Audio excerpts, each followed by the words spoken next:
स्वागत है आपका दोस्तों बिहार न्यूज में। मैं फिरदौस गनी और आप देख रहे हैं केडीवी लाइव। दोस्तों आज हो चुका है 13 दिसंबर 2025। तो आज की पूरे बिहार की टॉप न्यूज लेकर आए हैं आपके लिए। वीडियो शुरू करने से पहले आपसे एक रिक्वेस्ट है कि अगर आप पहली बार इस चैनल पर आए हैं तो चैनल को सब्सक्राइब करके बेल आइकन को प्रेस कर दीजिए और साथ ही साथ वीडियो को लाइक कर दीजिए, अपने दोस्तों के साथ शेयर भी कीजिए। तो चलिए चलते हैं आज की खबरों की ओर।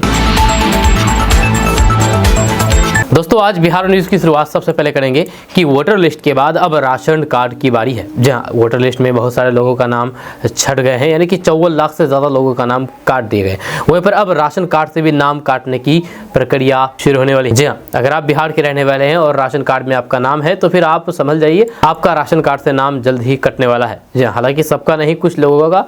किसका कटेगा वो भी आपको हम बताएंगे। दरअसल बात है कि पूरे बिहार में पहले चरण में 54 लाख से अधिक नामों को राशन कार्ड लिस्ट से हटाने की तैयारी में ये कार्रवाई तब तेज हुई है जब राशन कार्ड को आधार से लिंक किया गया और कई विभागों के रिकॉर्ड मिलान में बड़े पैमाने पर गड़बड़ियां सामने आई है। जो ऑफिशियल रिपोर्ट बताती है कि सीतामढ़ी में करीब 99,000, मुजफ्फरपुर में 2,34,000 और पूर्वी चंपारण में लगभग 1.5 लाख ऐसे लाभार्थी चिन्हित किए गए हैं जो पात्रता के मानकों पर खड़े नहीं उतरते।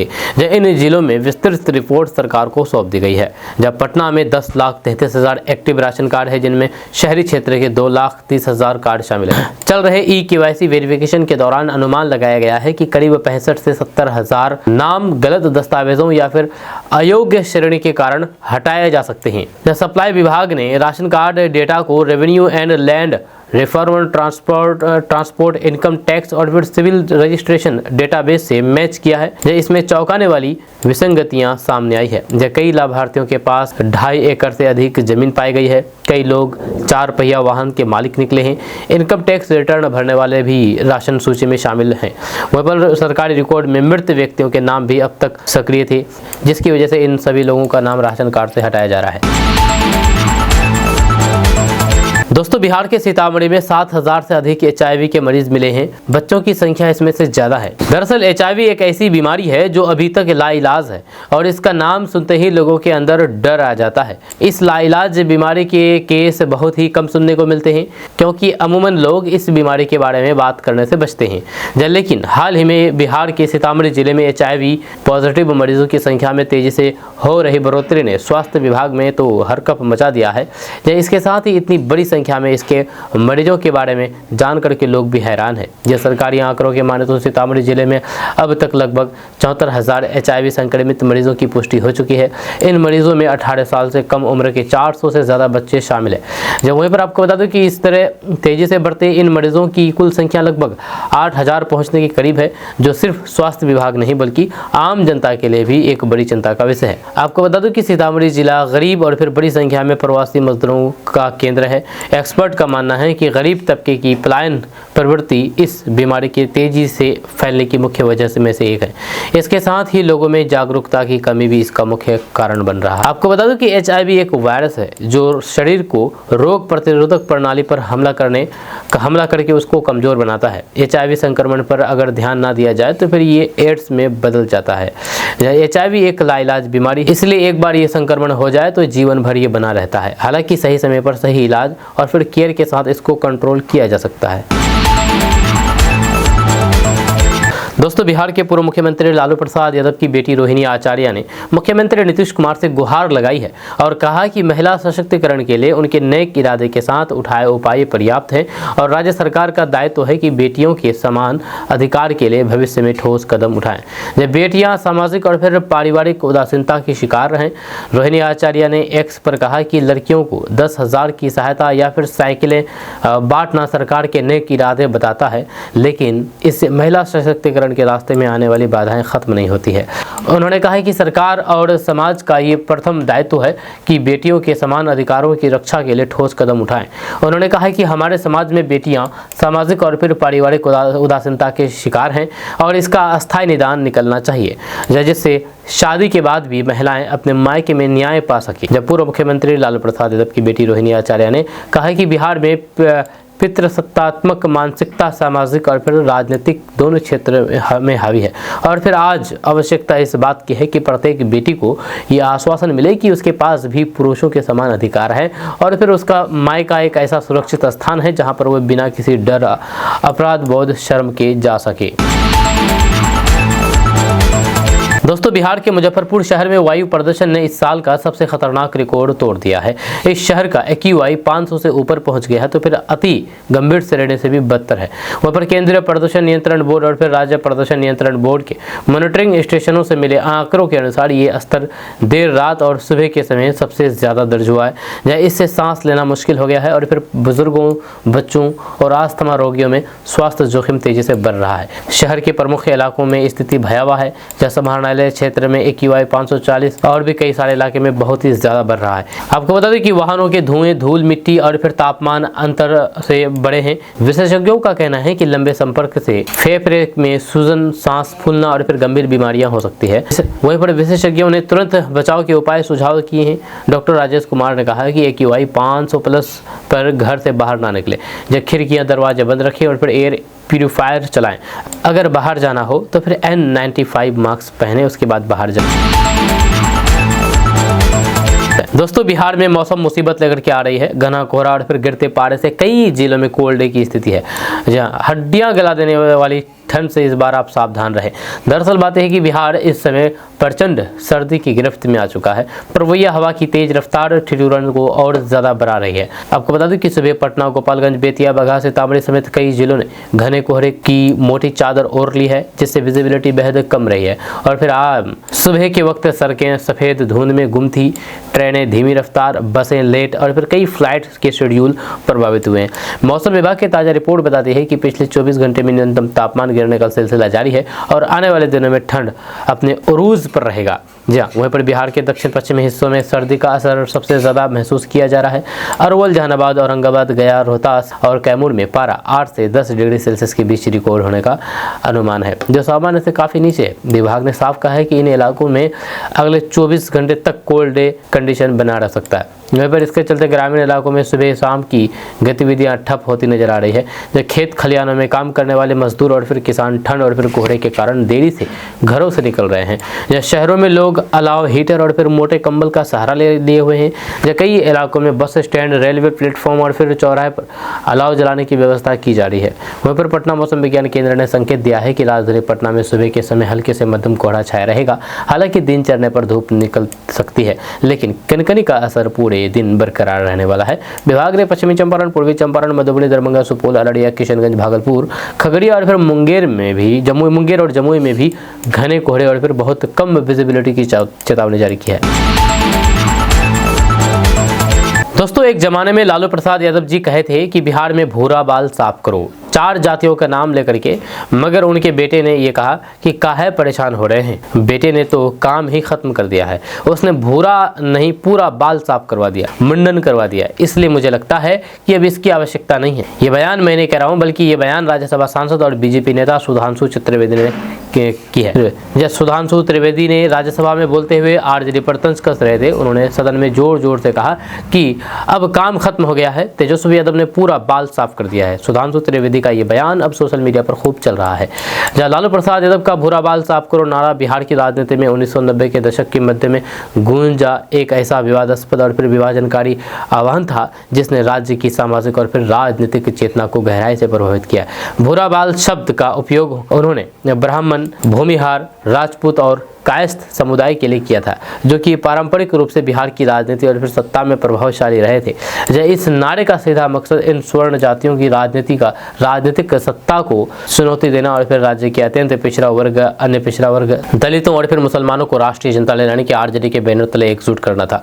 ये नारा लालू प्रसाद यादव की सामाजिक न्याय की राजनीति का सबसे तीखा और फिर विवादास्पद प्रतीक बन गया, जिसने बिहार के सत्ता समीकरण को हमेशा के लिए बदल दिया। वहाँ पर यह नारा सीधे तौर पर बिहार की सामाजिक संरचना में एक गहरा विभाजन पैदा करने वाला था। हालांकि लालू प्रसाद यादव और फिर आरजेडी ने इसे सत्ता के विवेकीकरण और फिर शोषित वंचित वर्गों को उनका राजनीतिक अधिकार दिलाने का प्रयास के रूप में सही ठहराया है, लेकिन आलोचकों ने इसे जातिगत घृणा फैलाने और फिर समाज में टकराव पैदा करने वाला करार दिया। दोस्तों असम के मुख्यमंत्री और बीजेपी नेता हेमंत बिस्वा शर्मा ने दो टूक कहा कि वे 10,000 क्या अगर 1-1 लाख रुपए भी मुसलमानों को दे देंगे तब भी मुस्लिम समुदाय उन्हें वोट नहीं देगा। उन्होंने एक कार्यक्रम में ये बातें की है। जब उनसे पूछा गया था कि जैसे बिहार में नीतीश कुमार की 10,000 रुपये वाली स्कीम चमत्कारी साबित हुई, तो क्या वे भी ऐसे ही स्कीम लाने की सोच रहे हैं। इस पर हेमंत बिस्वा शर्मा ने कहा है कि बिहार में एनडीए की जीत की वजह सिर्फ महिलाओं को दिया गया 10,000 रुपये नहीं है, बल्कि नीतीश कुमार का सुशासन रहा है। हालांकि उन्होंने कहा कि वह भी एक कारण रहा, लेकिन सभी ने 10,000 रुपये लेकर के वोट नहीं दिए हैं। उन्होंने स्पष्ट तौर पर कहा है कि अगर 10,000 लेकर ही वोट देते तो फिर मुस्लिम हमें भी वोट देते। उन्होंने ये भी कहा है कि ये एक एलिमेंट है, लेकिन ये भी बड़ी बात है कि हर किसी को 10,000 रुपये नहीं मिले, फिर भी इतने अधिक वोट कैसे मिले। उन्होंने मुस्लिमों पर कहा कि वे पैसे लेकर के भी हमें वोट नहीं देंगे। हमारे मियाँ मुसलमान लोग को अगर मैं 1 लाख रुपये भी दूं और फिर वे मुझे कहे कि सीएम साहब बहुत अच्छा है, फिर भी वह हमें वोट नहीं देंगे। वहीं पर हेमंत बिस्वा शर्मा ने इससे आगे का एक वाक़या बताते हुए कहा कि हमने जिन मुसलमानों की मदद की है उनके मुताबिक वे हमें ज़रूरत पड़ने पर किडनी दे सकते हैं, लेकिन वोट नहीं दे सकते। उन्होंने कहा कि एक व्यक्ति ने मुझे बताया है कि आपने इतनी मदद की है कि ज़रूरत पड़े तो फिर किडनी भी दे दूंगा, लेकिन आपको वोट नहीं दूंगा। उन्होंने कहा है कि वोट केवल विचारधारा के आधार पर दिया जाता है, ये पैसे या फिर कोई स्कीम के आधार पर नहीं पड़ता है। अगर ऐसा होता तो फिर तेजस्वी यादव को ज़्यादा सीटें मिलती।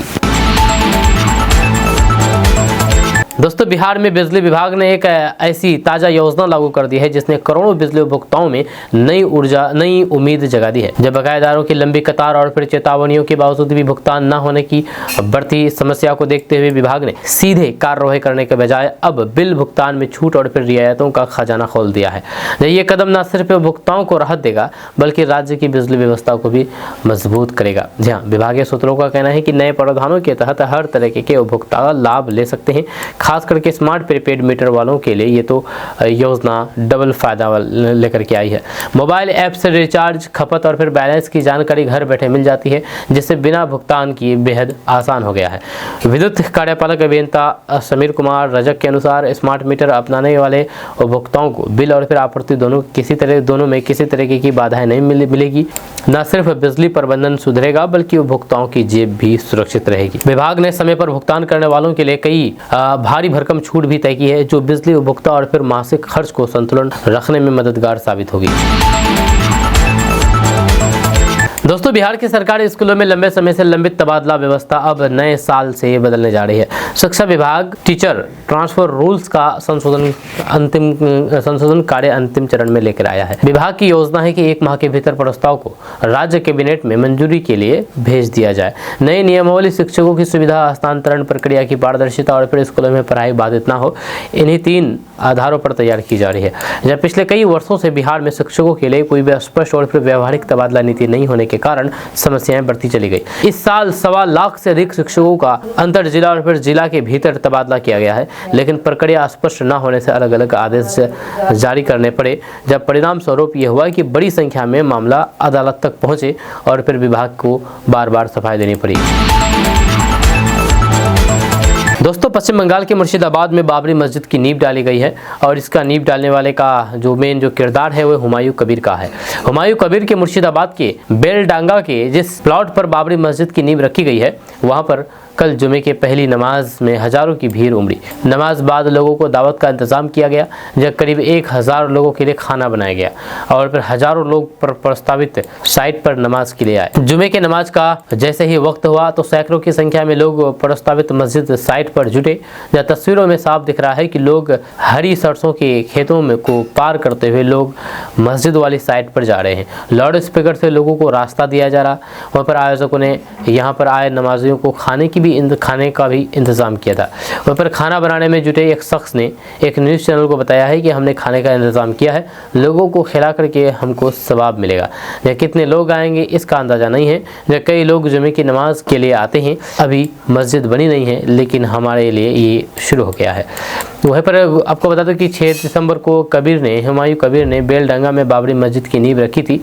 इस दौरान उसके सैकड़ों समर्थकों की भीड़ वहाँ पर जुटी थी। दोस्तों, बिहार के लाखों सरकारी शिक्षकों के लिए राहत बड़ी खबर सामने आई है। लंबे समय से जिस समस्या को लेकर के शिक्षक परेशान थे, उस पर आखिरकार शिक्षा विभाग ने सकारात्मक पहल शुरू कर दी है। जब मोबाइल ऐप के माध्यम से हाजिरी दर्ज करने में आई तकनीकी दिक्कतों के कारण जिन शिक्षकों का वेतन काट लिया गया था, अब उन सभी को उनका बकाया वेतन मिलने की उम्मीद जग गई है। कुछ दिन पहले विधान परिषद के सत्र के दौरान सदस्य मुरारी मोहन झा ने बड़े पैमाने पर वेतन कटौती के इस मुद्दे को जोरदार तरीके से उठाया। उन्होंने बताया है कि कई शिक्षक रोजाना समय पर स्कूल पहुंच करके मोबाइल ऐप पर अपनी उपस्थिति दर्ज करते थे, लेकिन तकनीकी गड़बड़ी के चलते उनकी हाजिरी सिस्टम में सेव नहीं हो पा रही थी। परिणाम स्वरूप कई शिक्षकों का पूरा दिन का वेतन काट लिया गया। वहीं पर उन्होंने सरकार से मांग की है कि ये कटौती अन्यायपूर्ण है और फिर हकदार शिक्षकों को उनका वेतन वापस मिलना चाहिए। जब परिषद में उठाए गए इस मुद्दे का असर तुरंत दिखा और फिर शिक्षा विभाग ने कार्रवाई शुरू कर दी है। दोस्तों, बिगड़ती लाइफ स्टाइल और फिर लंबे समय तक मोबाइल, लैपटॉप और फिर अन्य गैजेट का इस्तेमाल करने का सीधा असर हमारी आंखों पर पड़ता है। जब बढ़ता हुआ स्क्रीन टाइम आंखों की मांसपेशियों को कमजोर करता है और उन पर लगातार दबाव बढ़ाता है। जब लंबे समय तक तेज रोशनी और फिर स्क्रीन ग्लेयर में रहने से आंखें ड्राई होने लगती है, जब पानी आने लगता है और फिर मांसपेशियों की ताकत कम होने लगती है। यही स्थिति अगर लंबे समय तक बनी रही तो फिर नज़र धीरे धीरे कमज़ोर होने लगती है और फिर चश्मे का नंबर बढ़ जाता है। जब हम अपनी आँखों से रोज़ 12 से 15 घंटे तक लगातार काम लेते हैं, लेकिन उसके पोषण और फिर आराम को अक्सर नज़रअंदाज कर देते हैं। इसी लापरवाही का नतीजा होता है कि कम उम्र में ही आँखें कमज़ोर होने लगती है, धुंधलापन बढ़ता है और फिर आँखों पर अनावश्यक दबाव पड़ने लगता है। आँखों की सेहत बनाए रखने के लिए कुछ खास पोषक तत्वों की जरूरत होती है जो आंखों की कार्य क्षमता को बनाए रखते हैं और उन्हें बाहरी नुकसान से बचाते हैं। जब विटामिन ए सबसे जरूरी पोषक तत्व है जो कि रेटिना को मजबूत रखता है और नाइट ब्लाइंडनेस से बचाता है। वहाँ पर विटामिन सी और फिर विटामिन ई शक्तिशाली एंटीऑक्सीडेंट की तरह काम करते हैं जो आँखों की कोशिकाओं को फ्री रेडिकल्स से होने वाले नुकसान से बचाते हैं और एजिंग के असर को कम करते हैं। वहाँ पर ओमेगा 3 फैटी एसिड आँखों में नमी बनाए रखने और फिर ड्राई आई की समस्या कम करते हैं। जिंक रेटिना तक विटामिन ए पहुंचाने में मदद करता है और फिर आंखों की रोशनी को सपोर्ट करता है। तो ऐसे में अगर आप भी आंखों की समस्या से जूझ रहे हैं तो आप इन विटामिन की चीज़ों को ज़रूर आप खाएं। दोस्तों, बिहार में हार के बाद से लालू प्रसाद यादव के बड़े बेटे तेज प्रताप यादव सुर्खियों में बन गए हैं।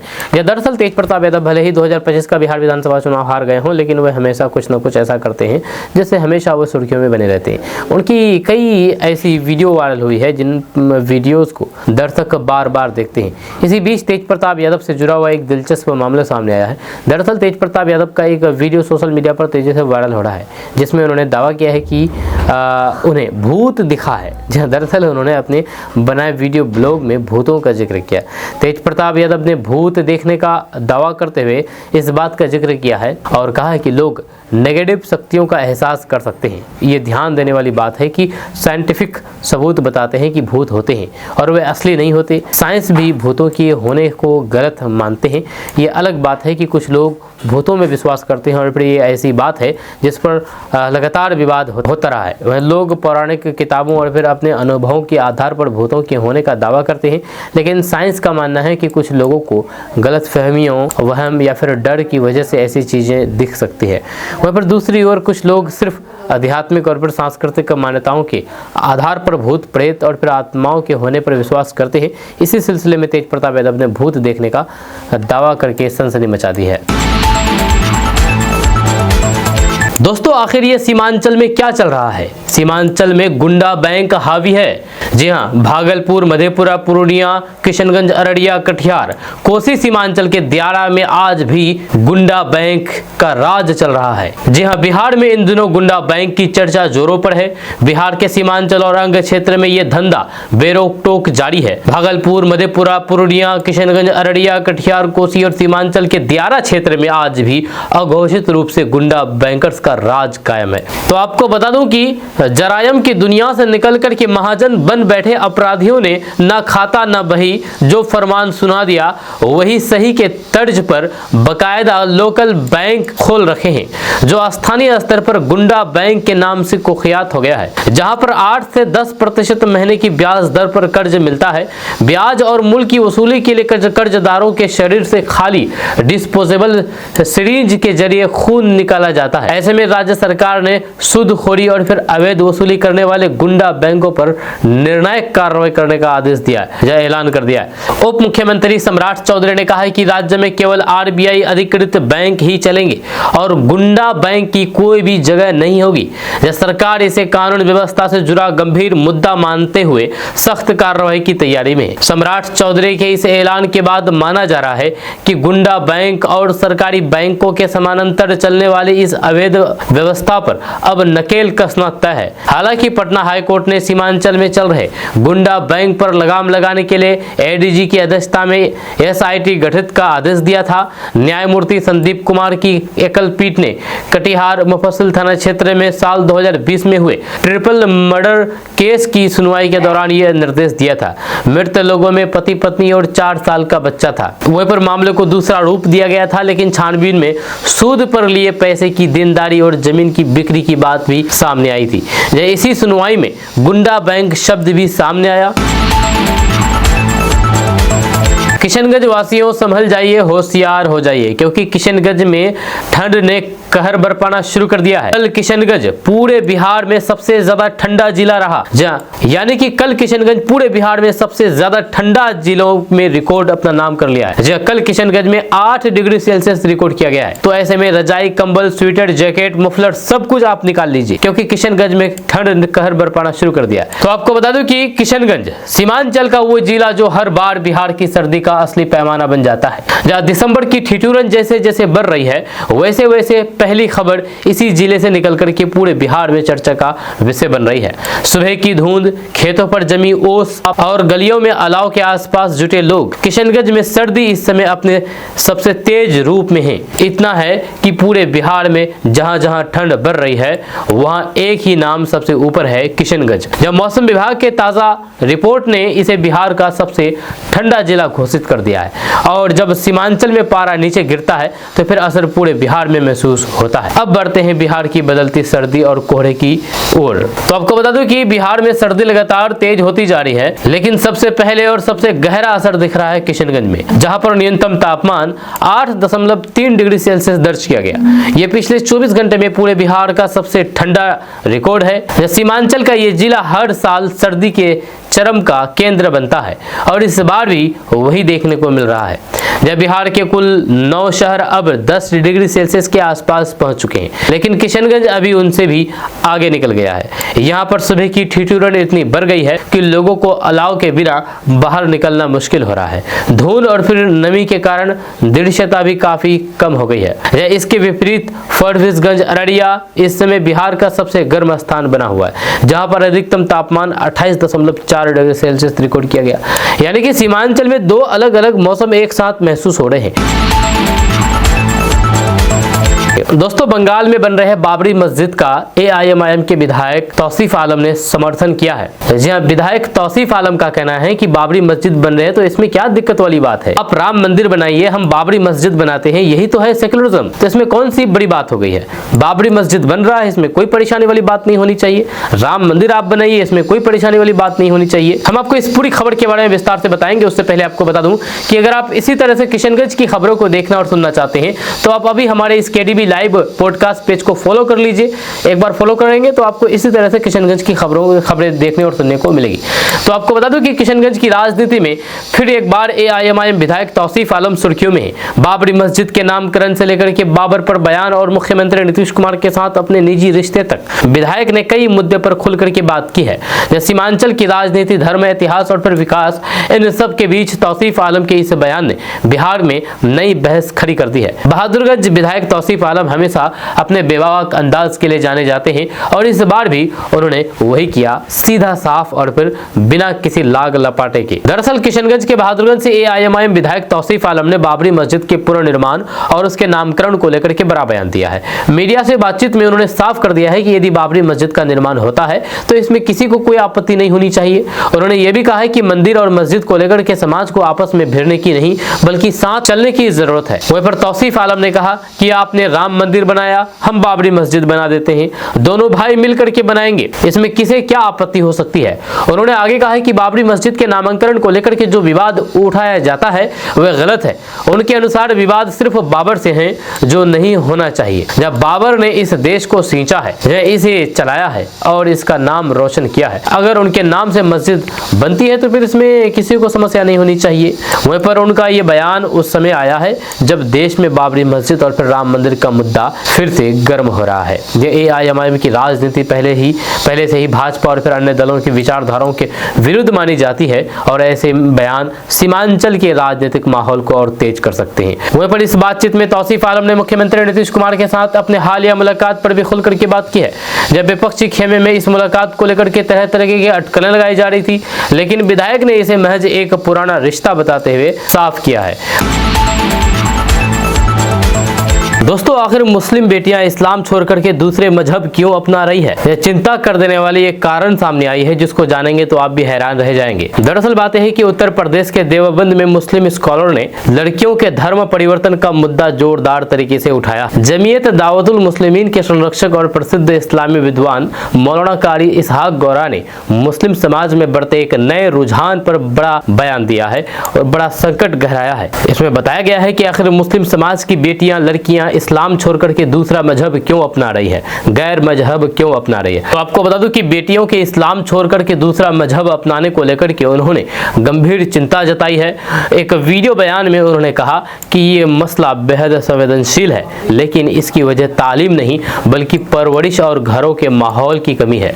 यह मौलाना इसहाक गौरा ने कहा कि कुछ परिवार बेटियों में इस तरह के बदलाव को देख करके उनकी पढ़ाई रोक देने या फिर उन पर पाबंदियां लगाने लगे हैं, जबकि ये तरीका बिल्कुल भी गलत है। उन्होंने कहा कि बेटियों को तालीम देना खतरा नहीं है, असली खतरा है हम उन्हें सही संस्कार, सही माहौल और सही तरबियत नहीं दे पा रहे हैं। रोकना या फिर दबाना हल नहीं, बल्कि उनसे दोस्ताना रिश्ता बनाना, मोहब्बत का माहौल रखना और उनकी बात समझना जरूरी है। जब मौलाना इसहाक गौरा ने इस्लामी तालीमात की वकालत की है, उन्होंने कहा कि आजकल घरों में इस्लामी तालीम कम हो रही है, दीनदार माहौल कमजोर पड़ रहा है। माता पिता दुनियावी शिक्षा पर तो मेहनत करते हैं, लेकिन अखलाक और फिर ईमान की तरबियत पीछे छूट जाती है। कारी इसहाक गौरा के अनुसार इसी कमी का फायदा बाहरी ताकतें उठाती है और बेटियां गलत रास्ते पर चली जाती है। वहीं पर मौलाना गौरा ने कहा कि समाज में तरह तरह की राय दी जा रही है, जो कुछ लोग इसे ज्यादा तालीम का नतीजा बता रहे हैं, कुछ अति आज़ादी को जिम्मेदार मान रहे हैं, यानी कि ज्यादा आज़ादी को जिम्मेदार मान रहे हैं, लेकिन उनकी नज़र में ये दोनों बातें गलत है। जो उन्होंने कहा कि मुद्दा तालीम का नहीं बल्कि परवरिश के उस हिस्से का है जिसे हम भूलते जा रहे हैं, असली जिम्मेदारी हमारी अपनी है। उन्होंने कहा कि अक्सर परिवार बेटियों की भावनाओं को समझने की कोशिश नहीं करते हैं, जब भाई बहन को गुस्से में समझाते हैं, घर में बात सुनने का माहौल नहीं होता है। उन्होंने कहा कि अगर कोई भी सिर्फ गुस्से से समझा सकता है तो फिर उसका मतलब है कि उसमें मोहब्बत और हिम्मत से समझाने की सलाहियत नहीं है। दोस्तों, जिला पार्षद नासिक नादिर ने किशनगंज में अवैध तस्करी के खिलाफ मोर्चा खोल दिया है। चाहे मवेशी हो, नशीले पदार्थ हो या फिर कीमती धातुएं, इन सब की तस्करी का नेटवर्क वर्षों से किशनगंज में चल रहा है, लेकिन अब इसे रोकने की एक बड़ी मांग सामने आई है। यह किशनगंज जिला पार्षद सदस्य नासिक नादिर ने तस्करी के इस बढ़ते नेटवर्क के खिलाफ मोर्चा खोल दिया है। उन्होंने जिला अधिकारी और फिर पुलिस अधीक्षक को आवेदन देकर के सीमावर्ती इलाके में फैले एंट्री माफिया और तस्करी गिरोह पर कड़ी कार्रवाई की मांग की है। ये पहल अब स्थानीय स्तर पर चर्चा का बड़ा मुद्दा बन गया है। तो आपको बता दूं कि किशनगंज जिले के सीमावर्ती क्षेत्र में तेजी से बढ़ती अवैध तस्करी के खिलाफ जिला परिषद सदस्य नासिक नादिर ने आवाज उठाई है, जहां उन्होंने जिलाधिकारी विशाल राज और पुलिस अधीक्षक सागर कुमार को आवेदन देकर के भारत नेपाल सीमा से सटे इलाकों में विशेष कार्रवाई चलाने की मांग की है।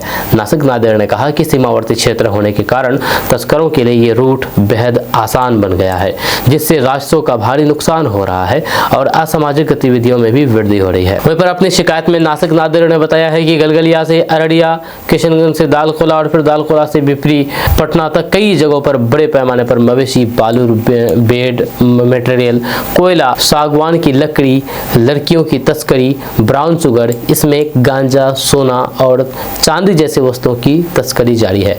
उन्होंने ये भी आरोप लगाया है कि इस पूरे कारोबार को कुछ सफेदपोश नेताओं का परोक्ष संरक्षण मिल रहा है। जहां नासिक नादिर ने बताया है कि 2019 से 2025 तक इस क्षेत्र में तस्करी का कारोबार काफी बड़ा है, जहां पर कई गिरोह सक्रिय हो गए हैं। उन्होंने पुलिस अधीक्षक से इस गिरोह की आय और फिर संपत्ति की जांच कराने तथा दोषियों पर सख्त कार्रवाई करने की मांग की है। उनका कहना है कि ये सिर्फ कानून व्यवस्था का मामला नहीं है, बल्कि राज्य के राजस्व से संबंधित एक गंभीर मुद्दा है। उन्होंने ये भी कहा कि इस इलाके में पहले भी बड़ी जब्तियां हो चुकी है। हाल के महीने में पुलिस और फिर एसएसबी द्वारा सोना, कोयला, हेरोइन, ब्राउन शुगर और फिर मवेशियों की तस्करी पकड़ी गई है। दोस्तों, किशनगंज में अतिक्रमण हटाओ अभियान के दौरान अधिकारियों पर हमला करने वालों के खिलाफ बड़ी कार्रवाई की गई है, उस पर एफआईआर की गई है। जहाँ किशनगंज में आपको बता दूं कि किशनगंज में अतिक्रमण हटाओ अभियान के दौरान बड़ी घटना सामने आई है। जिस अभियान से शहर को जाम, अव्यवस्था और फिर सड़क कब्जे से राहत मिलनी थी, उसी अभियान पर लोगों ने हमला कर दिया। यह हमला नगर परिषद की टीम पर हुआ, जिससे कई कर्मचारी घायल हुए और जेसीबी मशीन तक तोड़ दी गई। यह घटना सिर्फ कानून व्यवस्था का मसला नहीं है, बल्कि शहर को अतिक्रमण मुक्त बनाने की कोशिशों में को सीधा चुनौती भी है। अब यहाँ की पुलिस कार्रवाई में जुट गई है और कई लोगों के खिलाफ एफआईआर दर्ज हो चुकी है। पूरी घटना के बारे में हम विस्तार से बताएंगे। उससे पहले आपको बता दूं कि अगर आप इसी तरह से किशनगंज की खबरों को देखना और सुनना चाहते हैं तो आप इस पेज को अभी फॉलो कर लीजिए। फॉलो करेंगे इस पेज को, केडीबी लाइव पॉडकास्ट पेज को, तो आप इसी तरह से खबरों को देखेंगे। तो आपको बता दूं कि किशनगंज में अतिक्रमण हटाने पहुंचे नगर परिषद के दल पर हमला कर दिया गया। जब ये घटना 9 दिसंबर को वार्ड संख्या 31 और 32 के घगरा मेला गेट इलाके में हुई है। नगर परिषद की टीम 9 से 11 दिसंबर तक चल रहे अतिक्रमण मुक्त शहर अभियान के तहत कार्रवाई करने पहुंची थी। जैसे ही टीम ने अतिक्रमण हटाना शुरू किया तो अचानक भीड़ ने टीम पर हमला कर दिया। इस दौरान धक्का मुक्की, पथराव, मारपीट और गाली गलौज की स्थिति बन गई। भीड़ ने नगर परिषद के कर्मचारियों और फिर मौके पर मौजूद पुलिसकर्मियों के साथ दुर्व्यवहार किया गया। यह हमला इतना अचानक और तीखा था कि कई कर्मी घायल हो गए। जेसीबी चालक कृपा कुमार, अमीन कमलेश कुमार और फिर ट्रैक्टर चालक नदीम सहित कई कर्मियों को इलाज के लिए सदर अस्पताल ले जाना पड़ा। वहां पर हमले में जेसीबी मशीन को भी नुकसान पहुंचाया गया है। जब भीड़ की आक्रमणकर्ता को देखते हुए मशीन के चालक को खुद को बचाने के लिए वहां से हटना पड़ा। नगर परिषद के अनुसार भीड़ लाठी डंडों और फिर पत्थरों के साथ मौके पर जमा हो गई थी। जब घटना के बाद नगर परिषद के कार्यपालक पदाधिकारी प्रवीण कुमार के बयान पर सदर थाना में एफआईआर दर्ज की गई है। दर्ज केस में 7 नामजद अभियुक्तों, 15 से 20 महिलाओं और फिर लगभग 100 अज्ञात लोगों को आरोपी बनाया गया है।